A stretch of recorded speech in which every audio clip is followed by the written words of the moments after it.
گاندھی جی کا جنم 2 اکتوبر 1869 کو گجرات کے شہر پوربندر میں ہوا۔ گاندھی جی کا پورا نام موہن داس کرم چند گاندھی تھا۔ گاندھی جی کے پتا کا نام کرم چند گاندھی تھا اور ماتا کا نام پتلی بائی گاندھی۔ گاندھی جی کی بیوی کا نام کستور بائی گاندھی تھا۔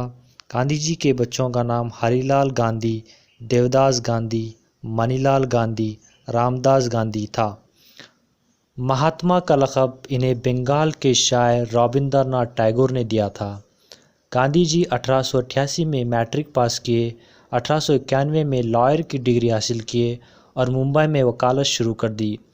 1893 میں ایک کیس کے سلسلے میں ساؤتھ افریقہ جانا پڑا، لیکن وہاں جا کر وہ کچھ ایسے مصروف ہوئے کہ پورے 22 سال بعد 1915 میں ہندوستان واپس آئے۔ ہوا یوں کہ گاندھی جی کو ساؤتھ افریقہ جا کر پتہ چلا کہ ساؤتھ افریقہ کے انگریز حکمران وہاں کے لوگوں اور ہندوستانیوں پر طرح طرح کے ظلم کر رہے ہیں۔ گاندھی جی نے اس ظلم کے خلاف جنگ چھیڑ دی۔ گاندھی جی وہاں کے لوگوں میں سیاسی بیداری، خودداری اور بے خوفی پیدا کی۔ گاندھی جی کے ہندوستان آ جانے کے بعد بھی یہ جنگ جاری رہی اور آخر کار نیلسن منڈیلا کی رہنمائی میں ان لوگوں نے انگریزی حکومت کا خاتمہ کر کے اپنی حکومت بنا لی۔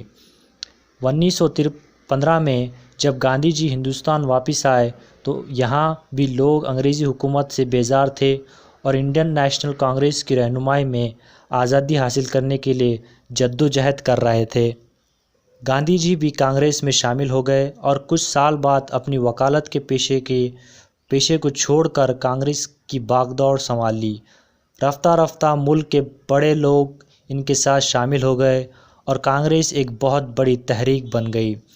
جنگ آزادی تیز ہو گئی اور ملک کے کونے کونے سے انقلاب زندہ باد اور ہندوستان ہمارا ہے کے نعرے گونجنے لگے، جس کا نتیجہ یہ نکلا کہ 15 اگست 1947 کو ہندوستان آزاد ہو گیا۔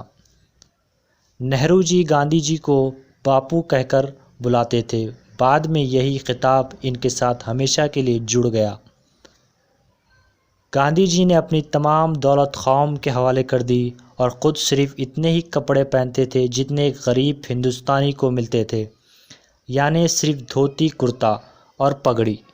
بعد میں پگڑی کی جگہ ایک چھوٹی سی ٹوپی لے لی جسے ہم گاندھی ٹوپی کے نام سے جانتے ہیں۔ آخری عمر میں گاندھی جی نے کرتا اور ٹوپی پہننا بھی چھوڑ دیا اور صرف دھوتی میں رہنے لگے۔ گاندھی جی کی زندگی کی طرح ان کی وفات بھی تاریخ کا بہت بڑا واقعہ ہے۔ 30 جنوری 1948 کو شام کے وقت گاندھی جی کہیں جا رہے تھے تو ایک سر پھرے شخص نے انہیں پستول کی گولیوں سے شہید کر دیا۔